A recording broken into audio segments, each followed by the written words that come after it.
और मुझे लगता है कि इस वर्ल्ड में एक भी इंसान नहीं। तो दीपावली भी चली गई, अब छठ आ रहा है, तो छठ की ढेर सारी शुभकामनाएं। आप जिस तरह से अपनी दुकान चलाने के लिए गाली गलौज करते हैं और जिस भाषा में अपनी जाति का संरक्षण ले लिया, मैं आग्रह करूंगा, मैं गलत हूं सही हूं, आप एफआईआर करा। सीमांचल मिथिलांचल कोई कमजोर जगह नहीं है, ये बहुत। आप देख रहे हैं MA न्यूज। नमस्कार, प्रणाम।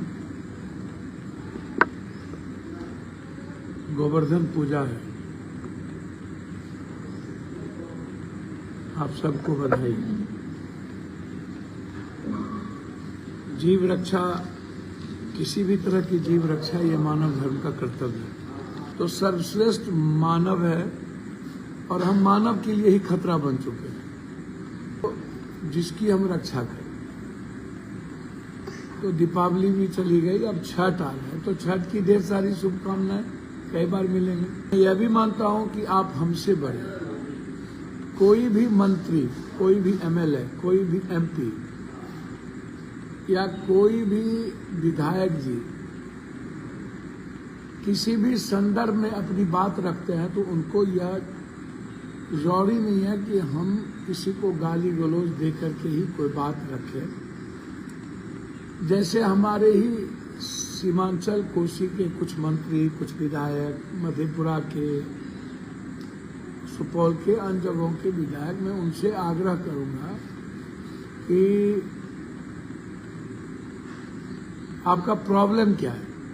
आप मंत्री हैं, कोई विधायक हैं, आपका प्रॉब्लम पब्लिक होना चाहिए, आपका प्रॉब्लम जस्टिस होना चाहिए, ब्लॉक होना चाहिए।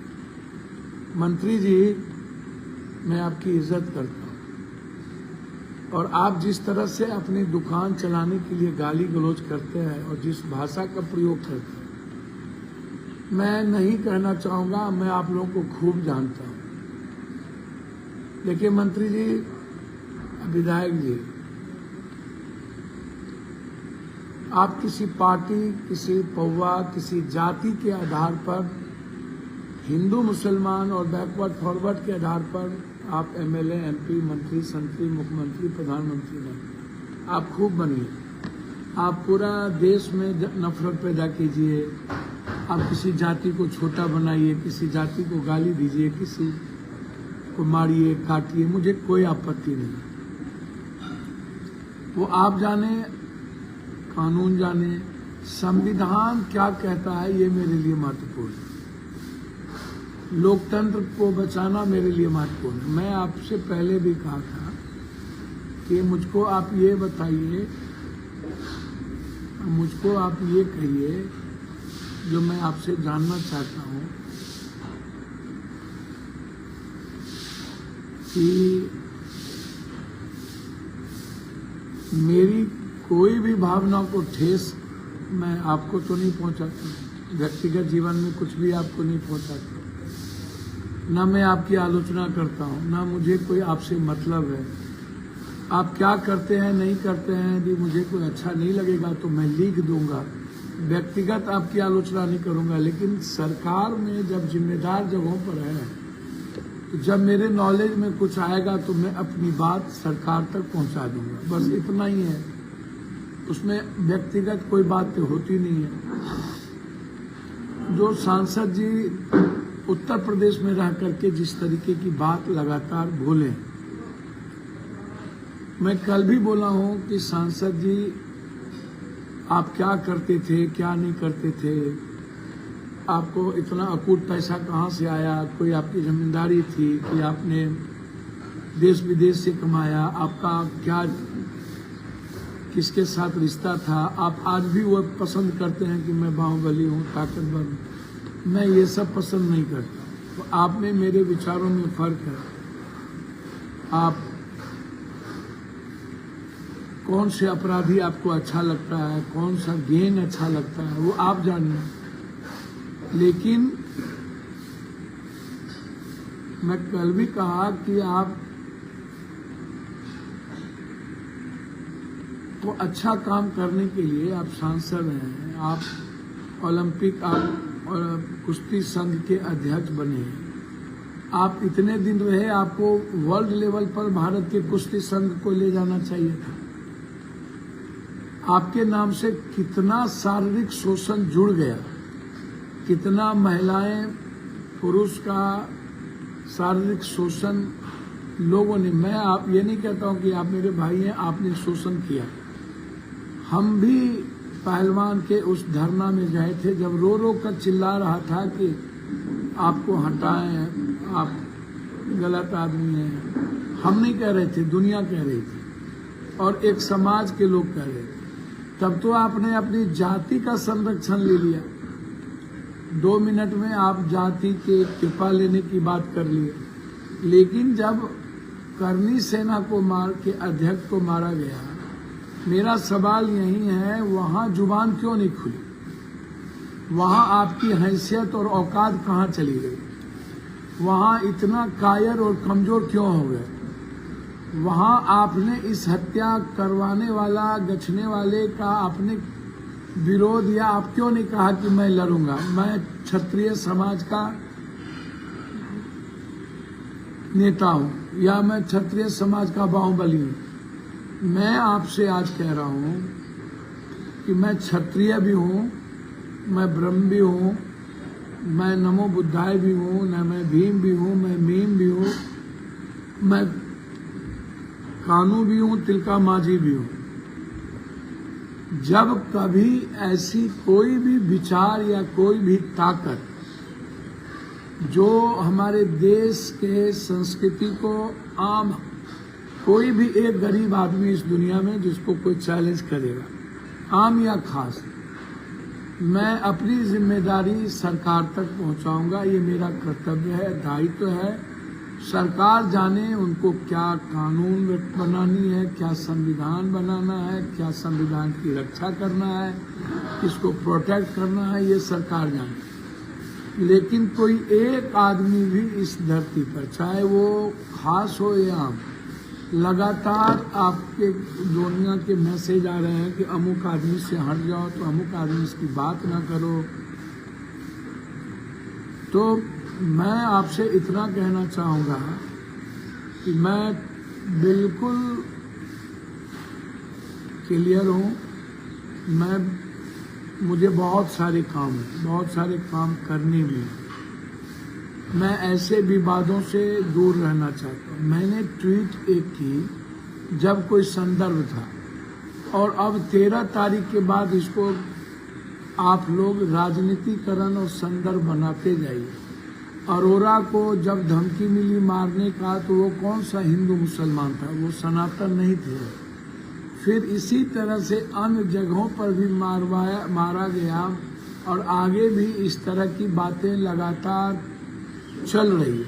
पूरे देश में उगाही की शुरुआत हो गई है, और कनाडा में भी जो बातचीत आई या लगातार जो बातचीत हो रही है, उसमें देश के व्यापारी बंधु सशंकित है, डरे हुए हैं कि कब किसका नाम आ जाए, कब किसको मार दे, कब किसको मारने लगे। तो इस तरह की चीजें जो समाज में आ रहा है, तो ये तो गलत है। ये तो मुझे लगता है कि ये सही नहीं है। क्यों आप किसी को अरोरा, आप अभी एक छोटे से मासूम बच्चा जो धर्म गुरु के रूप में इतनी अच्छी प्रवचन देता है, वो बच्चा, उसको मारने का फरमान जारी कर दी, तो ये तो गलत है ना भैया। मतलब मेरे देश में जब हिटलर से भी अलग, बिल्कुल डिफरेंट और चंगेज खां के तरह आप दुनिया में बिना किसी कानून के, ना कोई कानून, ना संविधान, ना देश, और आप सुपर पावर हो जाइए, तो फिर वो देश कमजोर होता है। और मैं अपने जीते जी अपने देश को, अपनी संस्कृति को, और देश के 140 करोड़ गरीब अमीर हो नागरिक को कोई अपने रसूख, अपने वसूली या उसके पीछे राजनीतिक कारण भी कई सारी चीजें आती हैं, नाम भी आया हुआ है, चर्चा भी है, प्रोटेक्शन भी।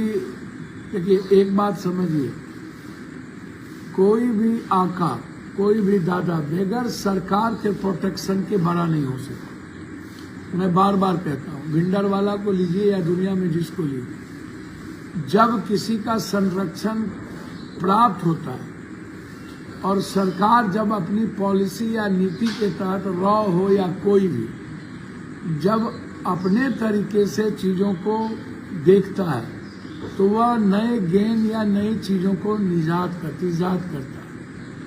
तो कभी कभी ऐसी घटना बड़ा गलत हो जाता है देश और संविधान की।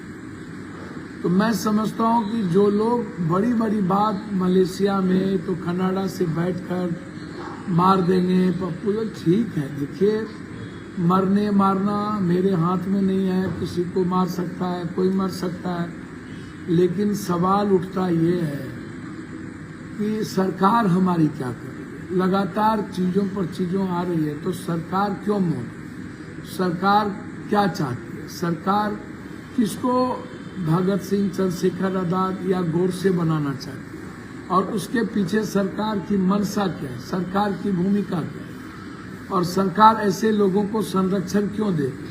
और इतनी बड़ी घटनाओं के बावजूद भी सरकार गंभीर ना हो और सरकार मौन रहे और सरकार को एक नागरिक की भी सुरक्षा की जिम्मेदारी है। तो मैं तो हम बार बार कहते हैं कि आप कहते हैं सुरक्षा। कल भी मैंने किसी से देख रहे थे, कोई नीरज बाबू एमएलसी हैं, मैं नीरज बाबू एमएलसी साहब से आग्रह करूंगा, मैं आपका बहुत सम्मान करता हूं, इज्जत करता हूं, करता रहूंगा। मैंने कोई भी ऐसी चीजें मैंने सब कुछ दे दिया था। जो लोग ये कहते हैं कि जो मैंने मोबाइल दी, तो मोबाइल तो सामने में है, वीडियो सामने में है, सब कुछ दिया हुआ है। सारी चीजों को आप जांच कर लीजिए, ईमेल आया हुआ है, जांच कर लीजिए। जो लोग ज्ञानी हैं तो सरकार में है, सरकार से बड़ा तो दुनिया में कुछ होता नहीं है। तो या तो मैं गलत हूं तो हमको फांसी दे दीजिए, या नहीं तो आप अविलंब हम पर केस करिए। आप इतना लेट क्यों कर रहे हैं? एफआईआर हम पर करना चाहिए कि मैंने गलत क्योस पैदा किया। तो आपको लेट होने में, आप गाली गलौज से अच्छा है आपकी सरकार है, आप तुरंत एफआईआर करवाइए। 13 तारीख को मैंने ट्वीट किया था, 14 तारीख के बाद 15 तारीख से आज 2 तारीख, 1 तारीख हो गया, 2 तारीख तक पूरे देश में एक भी न्यूज नहीं है। सिर्फ पप्पू यादव और अन्य मलेशिया, तो ये तो वो क्यों का है, इसका क्या मतलब? एक बात आई गई, इतने चीजों को आप लगातार विवाद में करके, और जो लोग बीच बीच में आकर के गाली गलौज अपनी दुकान चलाने के लिए, पप्पू यादव का नाम लेके अपना व्यूअर्स बढ़ाने के लिए, आपको औकात है ना अपनी व्यूअर्स बढ़ाने के लिए, तो अपने कामों से बढ़ाइए। आपको तो काम मिला हुआ है, आप सरकार में हैं, आप एमएलए हैं, आप एमपी हैं, आप प्रधानमंत्री के नजदीक हैं, आप लगातार काम कर रहे हैं। तो आप काम क्या किए हैं उसको आप बताइए कि हमने ये काम किया, हमने ये दायित्व निभाया है, हमने ऐसा किया है। आप उस बात को क्यों नहीं करते?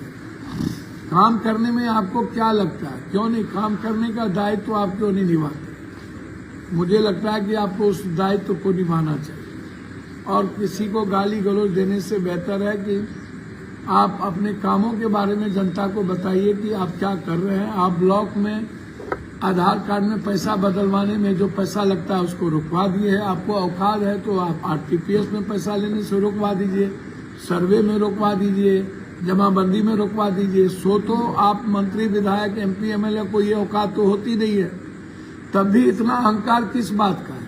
जब आप एक जनता को बगैर पैसा का आप औकात ही नहीं है और आपको और दूसरा पैसा लूटने के अलावे, दूसरा पीसी लेने के अलावे आपको कोई औकात ही नहीं है। उसके बावजूद आप अपनी हैसियत को बड़ा करते हैं। हम याद दिलाना चाहेंगे आपको कि जब एक मंत्री जी की पत्नी चुनाव लड़ रही थी, एमएलसी की चुनाव लड़ रही थी, तो मैंने अपने बहू के तरफ मैंने उनकी मदद की। नहीं की तो आप अपने बच्चों के माथे पर हाथ रख के कहिए कि पप्पू यादव ने ओपन आपकी मदद की थी या नहीं, और आप पहली बार एमएलसी बने थे या नहीं। क्या मैं बेटी नहीं मानता हूं? क्या मैं बहू नहीं मान करके काम किया था? मैं उन मंत्री जी से पूछना चाहूंगा कि जो बड़बोलेपन से ही आप अपनी सुर्खियों में रहना चाहते हैं, भैया मैं आपसे एक बात कहूंगा कि मंत्री जी, मेरा आचरण और चरित्र चिंतन समाज में नफरत पैदा करने का नहीं हो सकता। हम सब लोग एक परिवार के हिस्से हैं, कोई जाति नहीं है। मैं फिर कहना चाहूंगा कि आप थोड़ा सा इतिहास पढ़िए, अर्जुन का, कृष्ण का, हम लोग एक ही परिवार, एक ही हिस्से से आते हैं। आपको किसने सिखा दिया गाली गलौज करने के लिए, ये मुझको नहीं पता। ये ज्ञान और ये कथावाचक आप कहाँ से बांटते रहते हैं, और कौन है अक्षरकटवा और निरक्षर आदमी को रखना बंद कीजिए अपने साथ। और आपको औकात है तो अपने ब्लॉक को भ्रष्टाचार मुक्त करिए, हैसियत है तो आप अपने पंचायत को भ्रष्टाचार मुक्त करिए। आप लोगों की मदद करिए, लोगों को आप मेडिकल फ्री दीजिए। ये झूठ फूस का, ये क्रिमिनल के बीच में किसी को गोरसे या किसी को बड़ा हिंदू सम्राट, सब हम लोग सब सनातने के लोग, विचारधारा के लोग हैं। सम्राट हमको नहीं बनना, आप बनते रहिए। मंत्री जी एक आग्रह है विनम्रता के साथ, याद कीजिए जब सुशांत की मौत हुई थी तो सबसे पहले मैंने कहा था मर्डर है, ये मौत नहीं है। आज तक किसी को औकात नहीं हुई सुशांत के मौत पर यह कहने की कि ये मर्डर है। मैंने कहा था ये मरवाया गया है, और आज भी मैं उस बात पर तटस्थ हूं कि सुशांत को मरवाया गया। सुशांत मरे नहीं, सुशांत आत्महत्या नहीं किए। और मुझे गर्व है सुशांत पर कि वो पूर्णिया से, और उसके सुशांत के नाम पर मैं कई कार्यक्रम भी शुरुआत करूंगा। लेकिन मैं आपसे आग्रह करता हूं कि मंत्री जी आपको क्या लगता है, देखिए मंत्री जी, पैखाना पर कोई भी पत्थर नहीं फेंकना चाहेगा, सुगर के गूं को माखना कोई नहीं चाहता, गंदगी पर ढेपा फेंकना कोई नहीं चाहता, टिट फॉर टैट को जवाब नहीं दिया जा सकता। अब हम पैखाना पर पत्थर फेंकेंगे तो हम ही को पड़ेगा। अच्छा, कोई कमजोर तो है नहीं, संख्या भी 3 गुना 4 गुना ज्यादा है लोग। यदि मैं एक प्रतिक्रिया दे दूं और आपके कारण किसी जाति या किसी चीजों के बीच नफरत और पैदा होने लगे तो ये तो गलत होगा। इसीलिए मंत्री जी, मैं आपकी इज्जत जाति के आधार पर भी, परिवार के आधार पर भी करता हूं, और मैंने हमेशा आपका सम्मान किया है। मैंने कभी आज तक जीवन में आलोचना नहीं की है। दूसरी चीज, मैं यदि कुछ बोलूंगा और कल कोई मेरे समाज के कोई बच्चे या मुझको प्यार करने वाला किसी भी जात का लड़का आपके खिलाफ कुछ बोल दिया तो इससे नफरत पैदा होगा और फिर ठीक नहीं होगा। लोगों में तकलीफ होती है जब आप गाली गलौज तक उतरते हैं, और जिस बात को लेके आप कहते हैं ये सही आचरण नहीं है, इसको सुधारना चाहिए और अपने कामों में लगना चाहिए। मैं आग्रह करूंगा, मैं गलत हूं, सही हूं, आप एफआईआर करा दीजिए, मैं आपसे पैर पकड़ता हूं, हाथ जोड़ता हूं, लेकिन गाली गलौज मत कीजिए। आप एफआईआर करा दीजिए, आप पूरी जांच करा लीजिए, जितना वीडियो, जितना एसएमएस, जितनी चीजें आई है, और जो जांच सही हो तो करिए, ना हो तो मत करिए। सरकार में आप, हमें कोई जरूरत नहीं है। मतलब सुरक्षा की जिम्मेदारी पप्पू यादव की नहीं है, हमें तो पहले भी वाई थ्रेट मंत्री जी मिला हुआ था, और आपको भी पता है कि मुझे सुरक्षा, मैं अपने आप पर नहीं आना चाहता हूं। और कोसी सीमांचल मिथिलांचल कोई कमजोर जगह नहीं है, ये बहुत मजबूत जगह है, और संघर्ष का नाम पप्पू यादव रहा है, और हमें वैचारिक रूप से संघर्ष करने भी आता है, और सड़क पर बैठने भी आता है, और मरने भी आता है। तो हम मरने की तैयारी भी कर सकते हैं आपके इस आचरण के कारण। लेकिन मैं, कहावत है, ऊंट बैठ जाए तो गधा से ऊंचा है, हाथी चले बाजार कुत्ता भूखे हजार। कुत्ता जब भूखने लगे तो उसको रोटी फेंक के चुप कर दीजिए, उसको लाठी मत मांगे। और मुझे लगता है कि जो एमपी एमएलए इस तरह की फालतू चीजों में पड़ते हैं वो जाहिल है, वो नासमझ है, वो दया के पात्र है, गुस्सा के पात्र नहीं है। और मंत्री जी और मधेपुरा के विधायक जी और अन्य लोग, ये लोग दया के पात्र हैं, या महाराष्ट्र के हों चाहे कोई भी, या उत्तर प्रदेश के, आप दूसरों के दया पर जिंदा है, दूसरों के दया पर एमएलए एमपी बनते हैं। आप उछल कूद मत करिए प्लीज।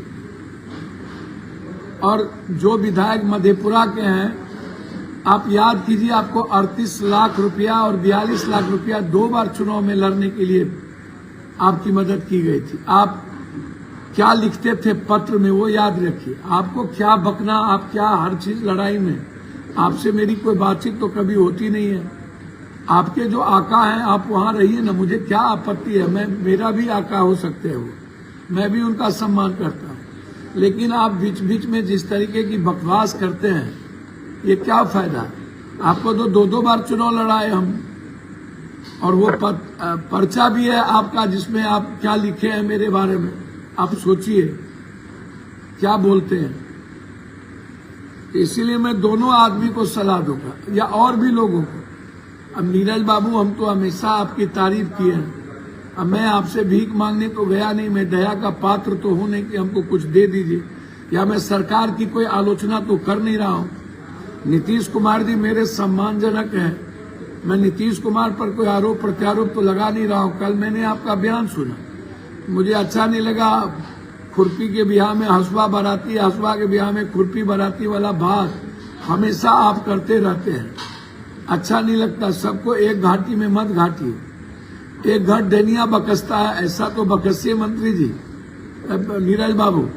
सबको एक ही तरह आप काहे नहीं जवाब देते हैं राजद के प्रवक्ता का। आपको तो गाली गलौज से घिनाता रहता है, तो आपको कुव्वत नहीं है। आप लड़ जाइए, आप एफआईआर करवाइए।